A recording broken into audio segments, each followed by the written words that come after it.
right. Good morning. Happy Tuesday morning, you magnificent melon heads. How is everybody doing today? I'm Jack Gamble, and I'm nobody special. And there is panic going on at the Bank of England. Shout out to all my UK melon heads out there. You guys have my sympathy. It seems like your central bank was the first one to cave in and absolutely abandon any illusion, any facade that they care at all about inflation, because that is obviously not the case. And it's not like they had an easy choice, because they're really faced with a choice of save the currency, save the pound, save people's cost of living, or let everybody's pensions fail and leave the elderly broke. And that's not a very good position to be in, is it? And that is exactly what is happening at the UK right now in that pension system. Before we get started, I have to say hi, Mom, hi, Dad. I love you guys. And also shout out to all my Patreon supporters. Thank you guys for everything you do for the channel. Link down below should you feel so inclined. Also looking forward to talking to you guys tomorrow on our weekly Zoom call. Excuse me. It's early yet. My throat gets a little tied up. But let's shrink my big melon of a head here and just take a look at what's going on in the indexes. By the way, we don't have Mish with us today. We were trying to get the connection working this morning. We got shady Wi-Fi going on, so unfortunately we couldn't bring Mish in on the stream, but he is here in the comments in his capacity as moderator, as always. All right, let's see what's going on in the markets before we get into the Bank of England. Looks like the S&P 500 is set to open down 11 points, or about 1/3%. We were down a lot more earlier. It looks like we recovered some of that. We were actually positive for just a moment, and now we're back down in negative territory. The Dow down 31, almost 32 points, or about 0.12%. Not a bad day for the Dow, especially not by recent standards. The NASDAQ is a little bit lower than the others, down 52.6, or 0.48%. All three indexes now below those June lows. So we are now into some pretty dark territory when it comes to the indexes. The only thing that is going to save U.S. stocks at this point is going to be a lower than expected CPI print on Thursday. We get our next inflation reading Thursday. I think the market is kind of holding its breath for that right now, although we'll see this news in the UK. I don't know what that's going to do to things today. But if we were to get a significantly lower CPI print on Thursday, maybe that will convince the market that the Fed might cave to some of this pressure that it's getting from around the world to ease up on the rate hikes. Did a video about that yesterday. Everyone and their brother is out there screaming for the Fed to stop these rate hikes because it is causing pain all over the world. The Fed is thus far said, no, we're fighting inflation. We're committed to our dual mandate of price stability and maximum employment. The job market is tight, so we're not worried about that one. So we are going after the inflation. And that's causing havoc all over the world, namely in the UK at the moment. So we'll see if that keeps up. If we get a significantly lower CPI print on Thursday, maybe the Fed eases off. The market will certainly be encouraged by that. Now, if we get a higher than expected CPI print on Thursday, look out below. The market will absolutely tank on that news. I mean, just brutally sell off. All right, because right now the market is desperate for optimism about a less aggressive Fed. If it doesn't get that, if it gets anything that might indicate a more aggressive Fed, the market's going to freak out. And we're at a point right now, especially in the indexes, where we're just below those June lows. You know, maybe we come back and we retest those and we try to bounce back above like we did last week.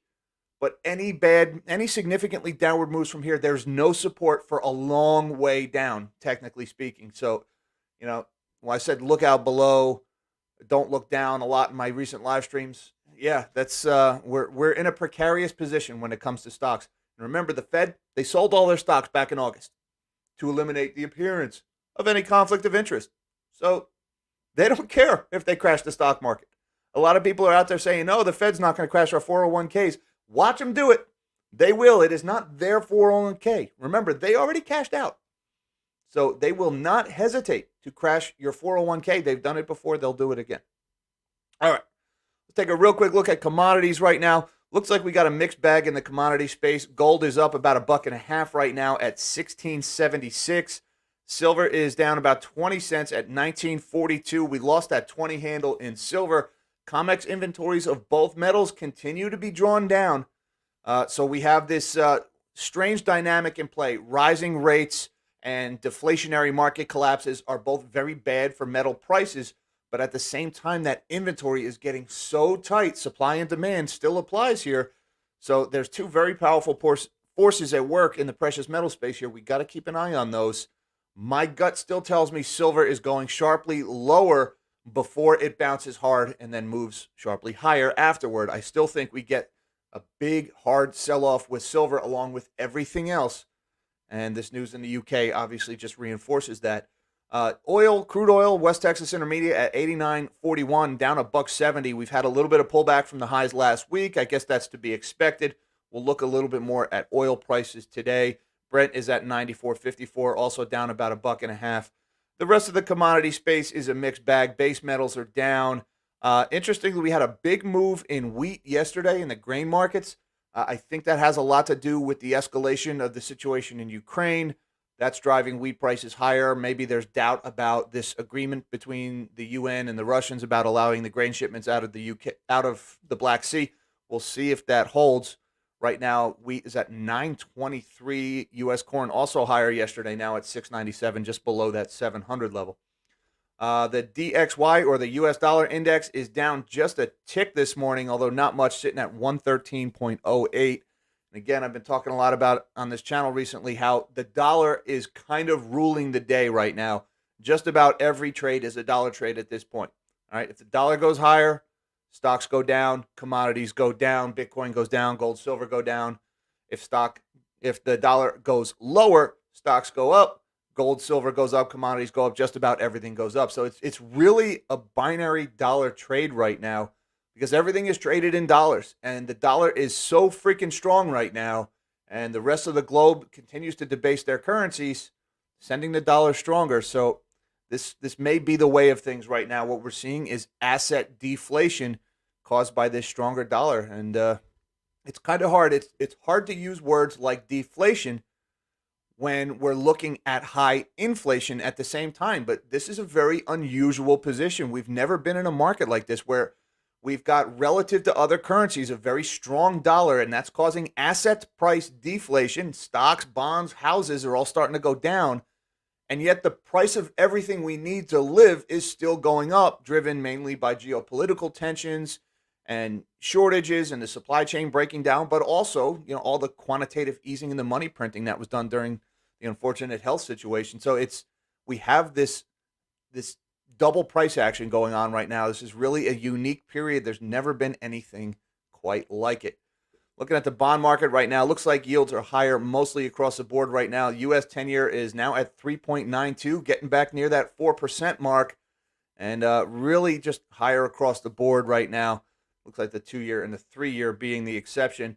I also want to point out the UK bonds right now. The UK 10-year yield is at 4.48, pretty much right back where it was, just a little bit lower when we had that freak out in the UK bond market last month at the end of September, which really is what led to all of this mayhem. Which brings me to the situation going on in the UK. All right, and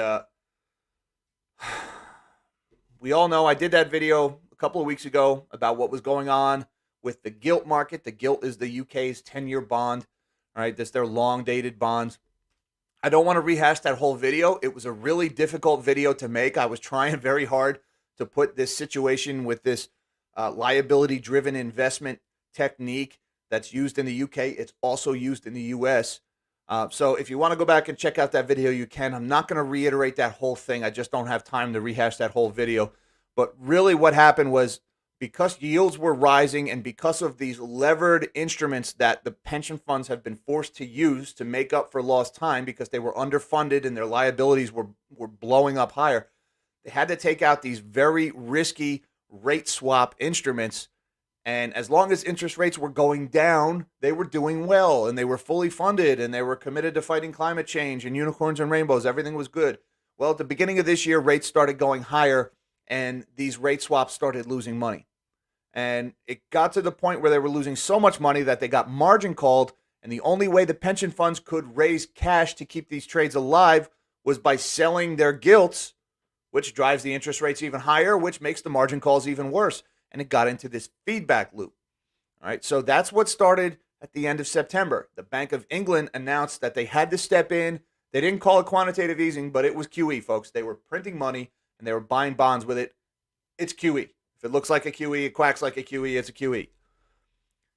So that drove the rates down on those gilts, and it stopped that feedback loop, at least temporarily, and they called it a temporary program. And what is more permanent than a temporary government program? So here we go. The Bank of England strengthens emergency stimulus to help ease market turmoil. This is yesterday, mind you. This is a week after, or 2 weeks after, the UK pension blew up. The central bank announced on Monday that it would introduce further measures to ensure an orderly end to its purchase scheme on October 14th, following last month's unprecedented spike in gilt yields. So what happened here is the central bank announced on Monday that it would introduce further measures to ensure an orderly end to its purchase scheme on October 14th. And how do you ensure an orderly end? By digging yourself even deeper in a hole. Of course, we're talking about central bank logic here, including increasing the size of its daily auctions to allow headroom for gilt purchases ahead of Friday's deadline. So they're buying even more. They're printing even more money. To date, the bank had carried out 8 daily auctions offering to buy up to £40 billion and has made around £5 billion of bond purchases. The bank is prepared to deploy this unused capacity to increase the maximum size of the remaining 5 auctions above the current level of £5 billion each. The auction limit will be confirmed each morning, with Monday's limit set at £10 billion. They also announced a temporary expanded collateral repo facility, which will allow banks to ease liquidity pressures in client funds embroiled in recent market volatility. So nothing more permanent than a temporary program. That was yesterday. 1 day later, we get this story. They announced another expansion of the program. 24 hours later, folks. Bank of England intervenes in bond markets again, warns of material risk to UK financial stability. Material risk to financial stability, okay? They're not worried about stocks going down. They're not worried about higher yields. They're not worried about some company or this company. They're worried about a material risk to the entire country's financial stability. Lehman moment, all right?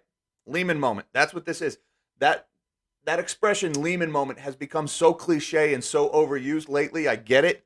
It's been used to describe everything from Evergrande over in China to what's going on in Credit Suisse.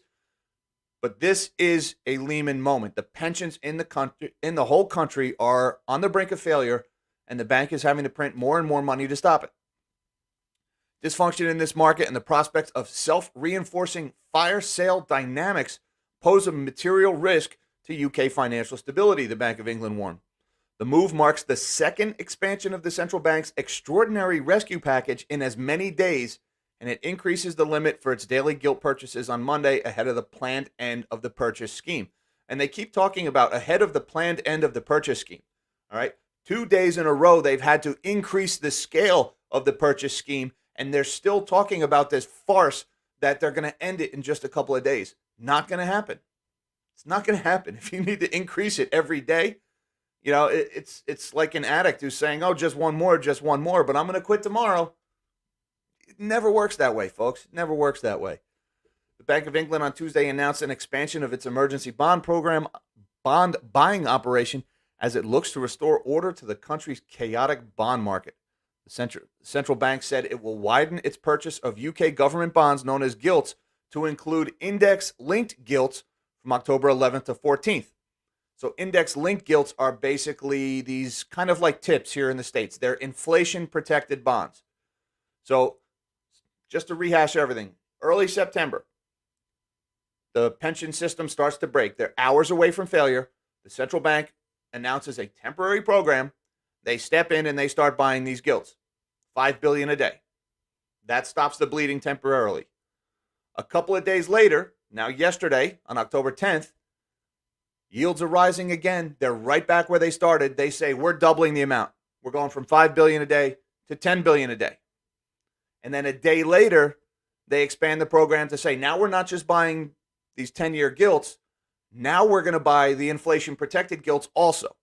So the quantity of assets they're buying and the type of assets they're buying are both expanding right now. This program is getting bigger, And they're still telling us it's going to end on October 14th. It will not end on October 14th. And I mean, using these phrases like fire sale prices that they're worried about and material risk to financial stability in the UK. Understand that is incredibly strong language, folks. So Lehman Brothers is not hyperbole at this point.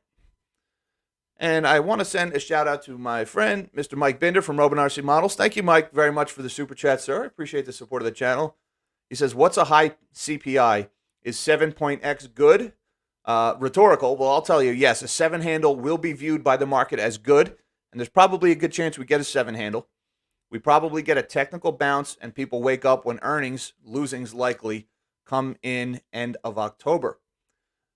So earnings is interesting, Mike, because the second quarter earnings were just god-awful. They were terrible, right? I caught a lot of flack from some trolls because I did a video like back in June, July timeframe about how bank earnings were going to be just god-awful for the second quarter. And they were. They were down like 40% in some cases, U.S. bank earnings. They were just god-awful. But all the stocks went up anyway. So I agree with you. Earnings will be bad. I don't see any good news in the earnings spectrum, all right? It may not matter. If the market decides it wants to go higher, if we're just into another bear market rally, which I don't think we're in, but if we're going to have another bear market rally, the market won't care about earnings. It didn't care about earnings in the second quarter. They all stunk. The earnings were just god-awful, and yet stocks rallied significantly. It was a technical bounce. It was a bear market rally. All right, so I wouldn't worry too much about earnings here right now. Really, it's a dollar trade. It's a Fed trade. Everything circles back to the Fed. It's not supposed to work that way, but that's how it works. But to your point, and I know it was rhetorical, but I'm going to answer anyway. Yes, I think a 7 handle, we probably get a little bit of a bounce in stocks if we see a 7 handle on CPI. There's an outside chance we get that 7.9, 7.8. It doesn't matter in the long run because it's not going to last. It's only going to be short-lived because with oil prices coming back the way they are, with what's going to happen in Europe, with the shutdown in European manufacturing, inflation is coming back. It's coming back hard and fast this fall. So this CPI print, if we get any kind of a bounce off of it, it's going to be a sugar high. It won't last because starting in November, the CPI prints are going to start getting higher again. And if things go the way I think they're going to go in Europe, the CPI prints here in the States will get a lot higher come early next year at the start of winter. So keep an eye on that one. And thanks again, Mike, for your support of the channel, sir. I appreciate that very much. And I have another super here from Mr. Where is he? Way down here. Hey, there's Jose Orozco. How we doing, Jose? Thank you, sir, for your super chat and your support of the channel. He says, how are GB retirees making ends meet? Back to work. Jose, I hate to talk about this. This isn't going to make me any friends. But because the attitude of a pensioner, and it is justified, is this is my money. I earned it. I deserve it. And that is 100% accurate. All right. If you have a pension, you worked for it, you deserve it, it's your money. That doesn't change the fact that it's gone. And unfortunately, very soon, one way or another, that wealth will be gone. Because what the Bank of England is doing right now is they're printing money to save a pension. And when you print money to save a pension that big, you default on it. One way or another, that pension is going to be defaulted, either through the fund going bankrupt and you just get nothing. That's one way they could default. I don't think they'll go that route, but they've already decided they're not going to do that. But the other way they could default is by keeping their promise and giving you, say, the £1,000 a month that you're owed or the £2,000 a month that you're owed. But because they printed so much money to save that pension fund, that £2,000 won't even buy you a loaf of bread. So one way or another, they're going to default on their pension obligations. And that sucks for pensioners. And how are they going to make ends meet? I don't know, Jose. I really don't. I mean, if you work your whole life and you're ready to enjoy your golden years, and then they take it from you at the last minute, what do? Do you move back in with your kids? What if you don't have kids? Do you become a resident of the state? Do you end up in like some lousy state-run assisted living facility? It sucks. It straight up sucks. There's no other way to put it. And this is what's happened by years of reckless borrow and spend from governments, which has forced these pension funds to take incredible amounts of risk, risk that the funds were willing to take because it wasn't their money. It was a moral hazard. Um, Unfortunately, they're just getting squeezed at both ends here. So I feel for you guys over in the UK. I really do. I don't have an answer for you. And look, this is not. Don't sit here on our side of the ocean and think, oh well, sucks to be them, because this is coming for the states. We just haven't hit our number yet. This liability-driven investment scheme, we use it here too. Our pensions use interest rate swaps to make up for funding shortfalls. All right. So right now, our pensions are bleeding cash just like theirs are. We just haven't hit our number where that feedback loop starts, where the margin calls start and we have to sell treasuries to try to make up for the cash, and then selling those treasuries drives the yields even higher. That will happen here in the States eventually because we do the same thing and all the same conditions are present here in the States. So this is not just a UK problem. It's just happening to the UK first. I don't know what level it happens to us, but there is a number in the 10-year yield where this starts here in America and we have the same problem. So get ready, folks. Be prepared. That's all I can tell you. And by the way, every single person watching, if you're roughly my age, middle age, working class, you better have a plan to take care of your parents. All right? Because they took care of you. Have a plan to take care of your parents, whether they need it or not. It's a little soapbox public service announcement from Nobody Special right now. And I got to thank Mr. Oscar Trevino. Thank you very much, sir, for the super chat. He doesn't say anything. He just sends a super chat. Well, thank you, Oscar. I appreciate that very much. It's very kind of you, sir. Thank you, guys, Melonheads, for all your support of the channel today. I appreciate that very much. All right. So, again, just want to drive home that this can happen here in the States. All right. What happened in the Bank of England, and how the Bank of England right now is just, they're forced here. They're never going to stop. I mean, this is QE infinity for the UK. This is early onset hyperinflation in the UK that's happening right now.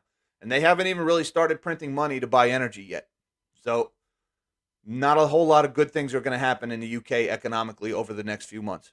This is energy policy. This is reckless borrowing and spending. This is too much debt.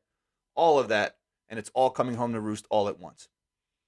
But it's okay because Ben Bernanke got the Nobel Prize in economics. So don't even get me started on that.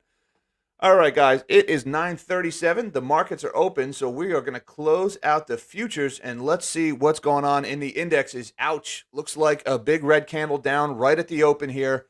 Down 26 points on the S&P 500, or about 0.71%. The Dow is doing a little bit better, but down 102 points, or 0.35%. Again, a big candle down at the opening. And the NASDAQ leading the way lower, down 92.7 points, or about 0.88%. The NASDAQ now at 10,451. We are below that June low, folks. Look out below. And here's the NASDAQ chart. I just wanted to show you. I had drawn that support line. Let me zoom in a little bit here, see if we can get that support line to where you guys can see it. And this is going all the way back to about October of last year. You can see we bounced off this line a couple of times back last year. We bounced off it in June when we hit our lows. Then we had that bear market rally. We came down, we bounced off it. We had a little mini rally last week, and now we are back below that line. And, well, looks like we got to close below that line, and now it looks like we're heading lower still today. So, unfortunately, if you zoom out here, where is our next support line? It's a whole heck of a lot lower, folks. You see this down here? See this June or March of 2020 low here? We're going to retest that at some point, folks. So, you want to know where that is? Let's put a line in here. It may not be this week. It may not be next week. It may not be tomorrow that we go there, but we are heading somewhere around 6,800 on the NASDAQ, and sitting right now at about 10,400. That is a long way down, a long way down from where we're currently at. So, again, there's a lot of people are out there saying, oh, the Fed is going to pivot. The Fed's going to pivot any day now. Not yet. And if the Fed does pivot, it's because something really bad happens and stocks are so much lower than they already are right now that it won't matter. So there's a lot of people who are out there talking about, oh, I'm running out and I'm buying calls. The Fed's going to pivot next week. No. If the Fed pivots, it's only because stocks are down several thousand points from their current level. And by the way, I was watching Johnny Bravo's channel last night, and he made a pretty good point.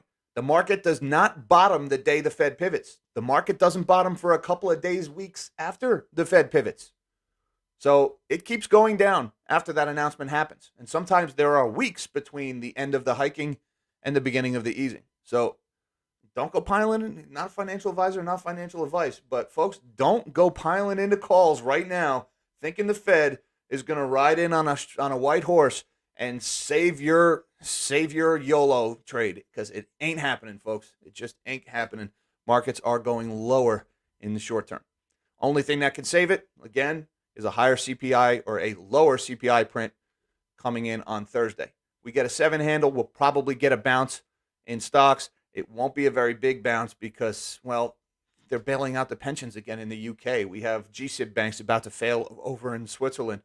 There's not a lot of good things on the horizon in markets right now.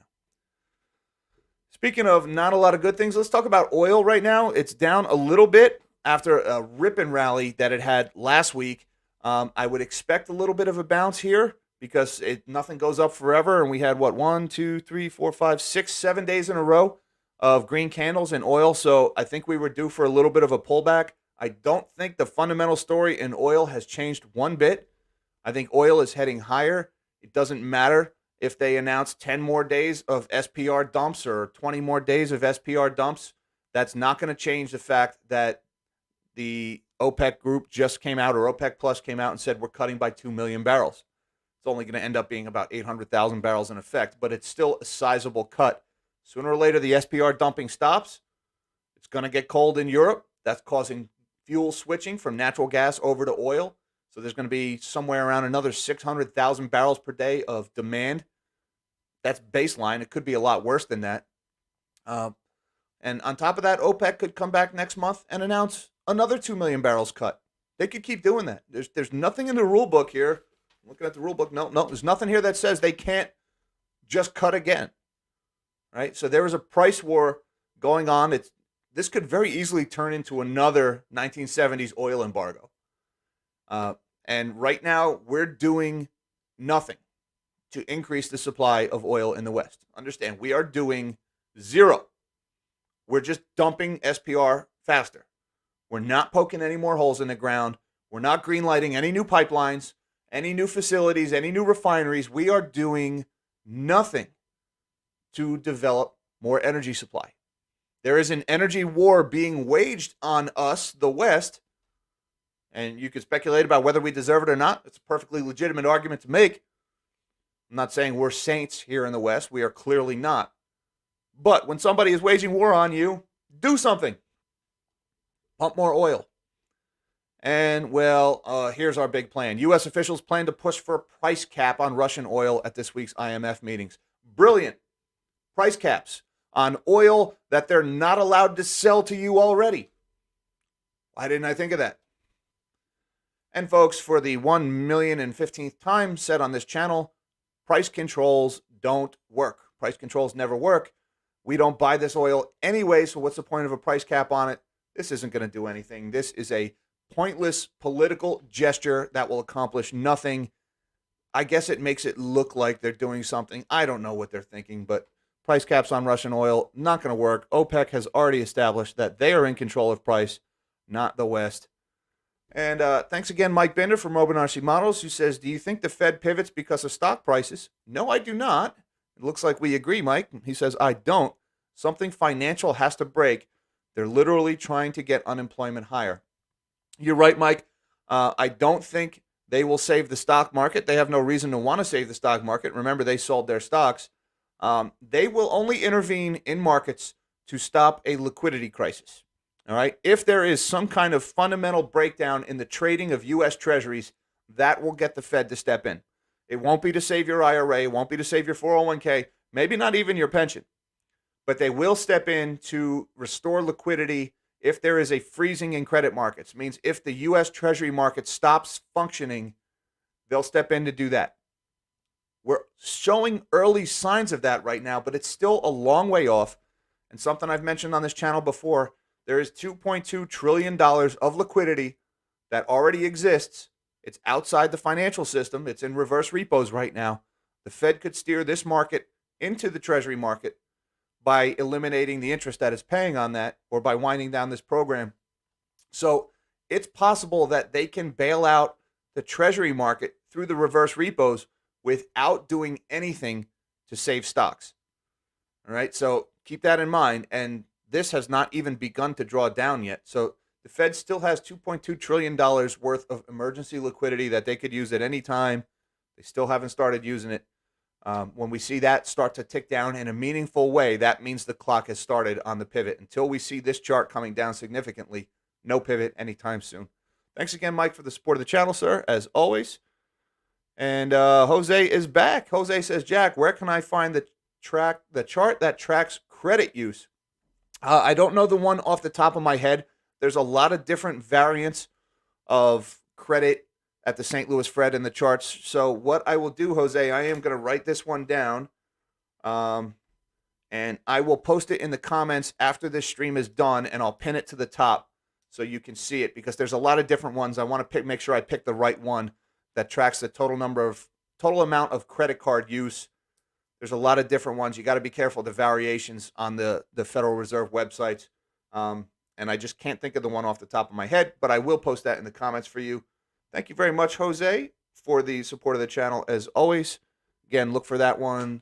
We'll say within a half hour or so of wrapping up this live stream, I'll post that one in there. Thanks again, Jose. And thank you for the Buc-ee's Corn Nuggets. Those were delicious. And I think I am all caught up on the Super Chats. Did I miss anybody? No, I did not. Okay. A froggy in my throat. And I wanted to mention this one. We were talking about oil and how we need to pump more oil. And it seems like JP Morgan CEO Jamie Dimon is right there on the same page. This one came out this was yesterday, late last night. U.S. should pump more oil to avert war-level energy crisis, says JP Morgan's Jamie Dimon. JP Morgan CEO Jamie Dimon told CNBC Monday that the U.S. should forge ahead in pumping more oil and gas to help alleviate the global energy crisis, likening the situation to a national security risk of war-level proportions. Dimon said Western allies should support the U.S. in shoring up supply. America needs to play a real leadership role here. America is the swing producer, not Saudi Arabia, Dimon told CNBC's Julia Tattlebaum. And that is a not-so-subtle dig at Joe Biden when he says America needs to play a leadership role, that we are the swing producer, not Saudi Arabia. A real energy policy says, let's build the dang pipelines, let's drill the holes in the ground, let's cancel these silly bans that don't do anything, let's stop pretending this fantasy that if we just burn oil that was pulled out of the ground in some Arab country, it's somehow good for the environment, instead of using our own. Gag me with that stupidity, with that unicorns and rainbow garbage. We're sitting on top of an ocean of oil while people are about to freeze to death and starve to death because they can't get any fertilizer for their farms.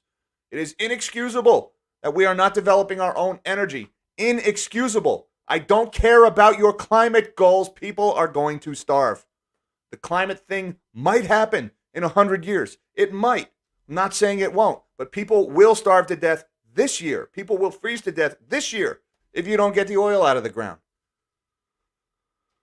Whew, sorry, I got spun up there. Were the veins sticking out of my forehead there? That happens sometimes. If I don't have Mish to rein me in, Mish, I need you, brother. We got to get that Wi-Fi fixed. Whew.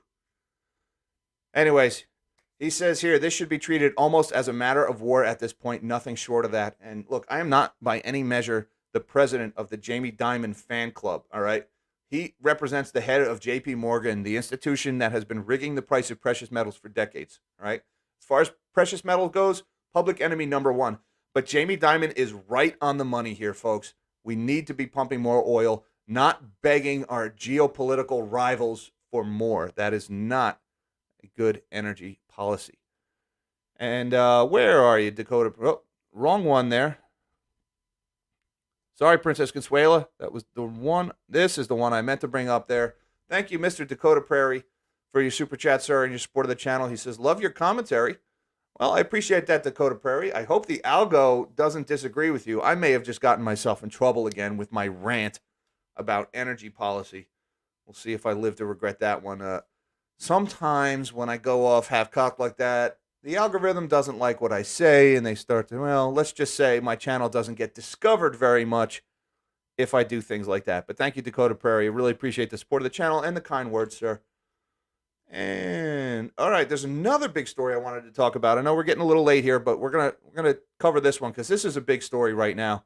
Um, chip maker rout engulfs Taiwan Semiconductor and Samsung with a $240 billion wipeout. So they're not using the word sanctions, but they were basically sanctions. Yesterday, the U.S. imposed some kind of sanction or some rule on any technology company that does business with China, and it is just causing an absolute rout in the chip makers, all the semiconductors. Markets in Korea, Japan, and Taiwan returned from Monday holiday. The sell-off extended into currency markets with the Korean won falling.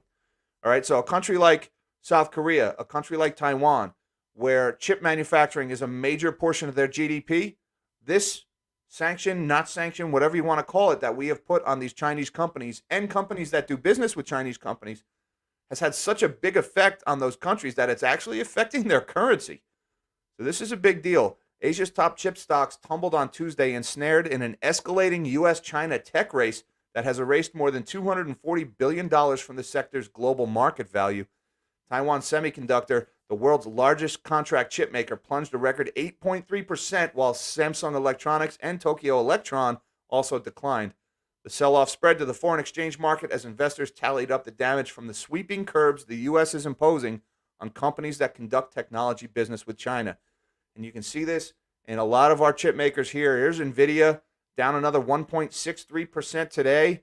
Take a look at the last 5 days. Started out, peak of around 136, now down to 115. Take a look at the year that NVIDIA has. Yikes, down more than 50% from the start of the year. And AMD, not looking much better. Take a look at a one-year chart of AMD. Again, down significantly. Started in November 21 around 155. Geez, almost a third of that value now. Broadcom faring a little bit better. Broadcom is one of the main manufacturers of chips for iPhones. They're doing better, but still down significantly off of their highs from a year ago. So the whole chip space is really just getting bludgeoned with a hammer right now.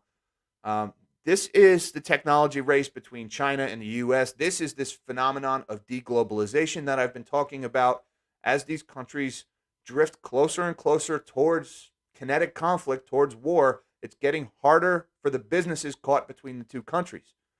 And so that means a lot of this chip manufacturing, a lot of this stuff is going to be brought back to the U.S. in the form of this CHIPS bill that we just passed, the new Micron factory in New York, right? This is all this trend of deglobalization. Is going to be very inflationary because it's going to be harder to get chips. The chips are going to have to be made using more expensive labor in the West. It's going to drive their prices higher. So this is going to be a very inflationary thing.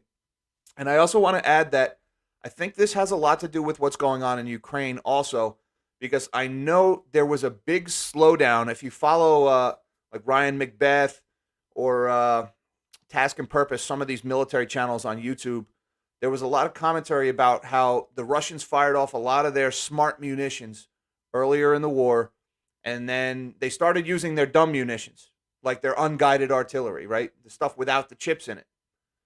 And then yesterday, very abruptly, there was this big escalation. There's a lot more cruise missiles are being fired at Ukraine right now. I think that has a lot to do with the chips situation. I think when the sanctions were first imposed, Russia had a hard time getting the parts that they needed to replace the missiles that they were firing. And so they had to use their older Cold War stockpiles. And now there was a lot of talk about how they figured out ways to get around that by Russia started contracting companies in Hong Kong and companies in China, and they would buy the chips from American companies and then sell them to Russia. That way Russia was able to circumvent the sanctions. Well, I think this targeted semiconductor, they're not using the word sanctions, but they're sanctions. I think this has a lot to do with that because we just saw yesterday the Russians have somehow been able to get the chips because now they're using their smart munitions again. So I think this may have something to do with what's going on in Russia and Ukraine again. This is just me speculating here. I'm just going based off of little bits and pieces I've read in different stories around the world. But I think this has a lot to do with American chips making their way into Russian missiles that are being fired at the Ukraine. All right. Saw another super here. I gotta find. Where are you, sir? There he is. Thank you, Mr. James Saglan. Appreciate the support of the channel, sir. He says, "Love your rants. Thanks for all the good work you do. Regards from Norway." Well, thank you, my Norwegian friend, my Norwegian melon head. Appreciate the kind words and the support of the channel, and I'm glad you like my rants. Hopefully, my rants did not land me on the wrong end of the algorithm once again. It's known to happen. But thank you very much, sir. I appreciate the kind words and the support of the channel. And there's my man Mike is back. He says INTC weekly looks like an S coin on Coinbase. INTC being Intel, one of the big U.S. chip manufacturers. Let's take a look at that and see if it does look like an, we'll say, altcoin, one of those coins that I will never touch on the weekly. All right, let's see. We're going to full screen this bad boy. Let's go to 1 week candles. Oh, yeah. Yikes. Look at that. And yet, that sure does look like one of those altcoins, doesn't it? By the way, how many, what's that, like 9 red weeks in a row here? Oh, no, there was a green in there. I was going to say it would be due for a little bit of a bounce, but maybe not. Just awful, awful. Look at that chart. That is ugly looking, folks. Look, semiconductors tends to be very cyclical. There's a very definitive boom-bust cycle with semiconductors across the years. Although I wouldn't try to get too creative with this one because semiconductors, that's in the tech industry, and tech is in for a rude awakening, right? You're going to have some serious multiple contraction in the tech sector in the coming years. And I'm just looking here. What are we at? PE ratio of 5. That's actually not that bad. So I'd have to look at that one. I don't always trust the PE ratios that Yahoo Finance gives me. But let's just say I wouldn't try to get too creative. There will be a time for going shopping when stocks are on sale. I don't think we're there yet. I don't think we're anywhere near that level yet. And, a company like Intel, a company like AMD, Broadcom, NVIDIA might be a good option when that time does come, but I think we're a long way off from that. Remember, folks, this sell-off could last years. This is not going to be a flip the switch, turn the money printer back on, and we resume higher like all the previous little financial calamities that we've had for the last 40 years. It's not going to be a V bottom like that. I think this one we are in for a long, drawn-out, doldrum kind of thing. Thanks again, Mike. Appreciate the super chat, sir, and the support of the channel as always. And it is 9:57 coming up on 10 o'clock. Let's take a quick run through the indexes again while we're here. The S&P is now down 34 points or 0.94%, just barely off the lows of the day. Nope, we are now at the lows of the day. The Dow is down 75, again, just off the lows of the day, or 0.26% at 29,127. And the NASDAQ, right on the low of the day, down 142 or 1.37%, now at 10,397. Are we going to lose a digit? Could we see a 9 handle on the NASDAQ today? Probably not. We'd have to go down pretty sharply from here to get that. But definitely this week, if we get a higher than expected CPI print, or within the CPI, if we get a higher than expected core CPI, where you strip out food and energy, if the core CPI is higher again, that will be very bad news because that means the average stuff, the toasters and the blenders and that kind of stuff is still getting more expensive even though the energy got cheaper in September. So keep an eye out for that one. Looks like whatever's going on right now, it's gaining steam. The NASDAQ's now down 152 points or 1.45%. So more bad news is on the horizon. I just want to mention one quick thing here, folks. BlackRock down 3% this morning. Had a bad couple of days on this one.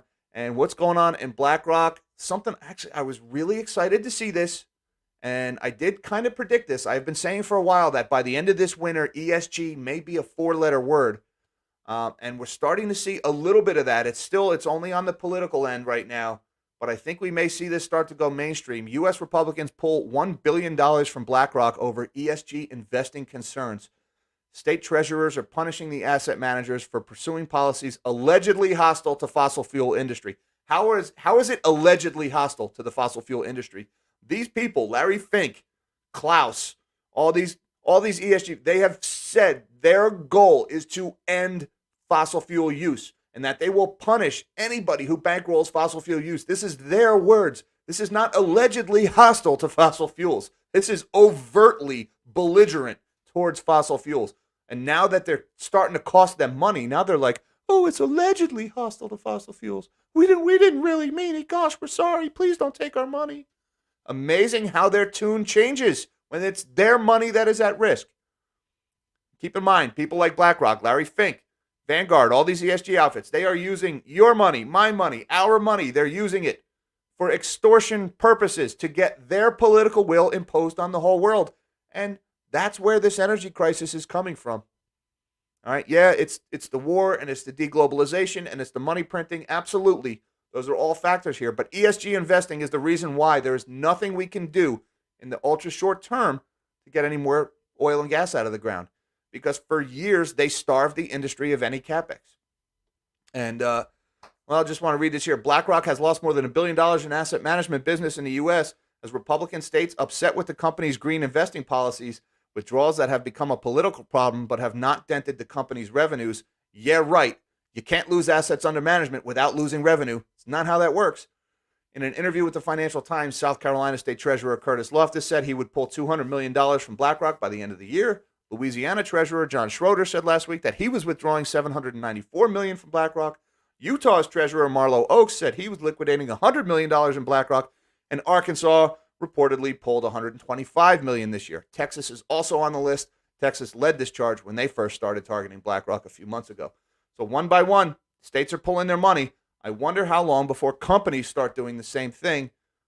Just something to keep an eye out. By the end of this year, when ESG investing has caused such widespread human suffering all over the world, right? We're not talking about rich upper class Americans skipping a vacation because things got a little hard at home. We're talking about poor people starving en masse because their country can't get any fertilizer to grow any food.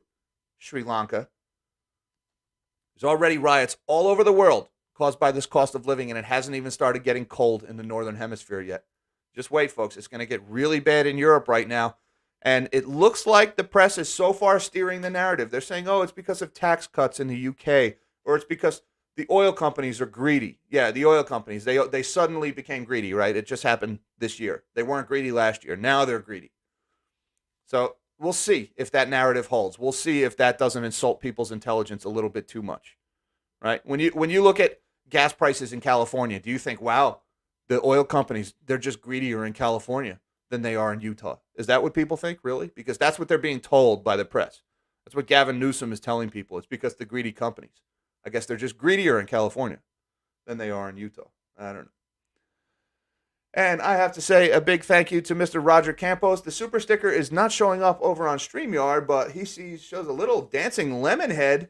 All right, we're going to call him a melon head. He's got a little dancing melon head icon there. Thank you, Roger. Appreciate the super chat, sir, and the support of the channel. And I noticed that is a pound symbol. So please, sir, I wish you the best. Hang out in warm areas. I don't know what to tell you guys in the UK. I really don't. Burn whatever you can to keep warm. That's all I can tell you, folks. Insulate, wear a sweater to bed, a couple of extra blankets, cuddle with that special somebody. I don't know what to tell you, folks. It's going to be a long winter, and it's not going to be a one-off because next winter is going to be a long one too. So I feel for you guys over in the UK. I feel for you guys over in Europe. And I feel for you folks here in the States because what happens over there, as my man Mish, if he was here, he would tell us 4 to 6 weeks away from happening here in the States. So keep an eye on that situation in the UK. We have now had 2 expansions of this bailout program in 2 days. And I would not be surprised to see more on the horizon. And oh my goodness, Michael, what a wonderful comment. And what a wonderful, thoughtful comment. Thank you, Mike. From Robin RC Models, he says, reminder, please like and subscribe to Jack's channel. I could not agree more. Could not agree more, Mike. Thank you very much, sir, for the support of the channel, for everything you do, your ideas, the charts you send me. I get a lot of messages from Mike. He is constantly bouncing things off of me. A lot of the stuff that I mention on these live streams and everything comes from, hey, Jack, did you see this headline that Mike sends me? So, Mike, thank you for everything you do for the channel, brother. I really appreciate it. All right, guys. I've been going for about 45 minutes. There is, we're going to call it there. All right. Looks like we're in for a rough day. 624 folks watching right now. That should be 624 thumbs up by the time I go check that out. Please subscribe to my channel. Thank you very much to my Patreon supporters. Appreciate everything you guys do for the channel. Looking forward to talking to you guys tomorrow on my Zoom call for Patreon. Link down in the description should you feel so inclined. Thanks, Mom and Dad. Shout out to Mish the Mod and all the other moderators. Thank you guys for everything you do. And until next time, live small and dream big.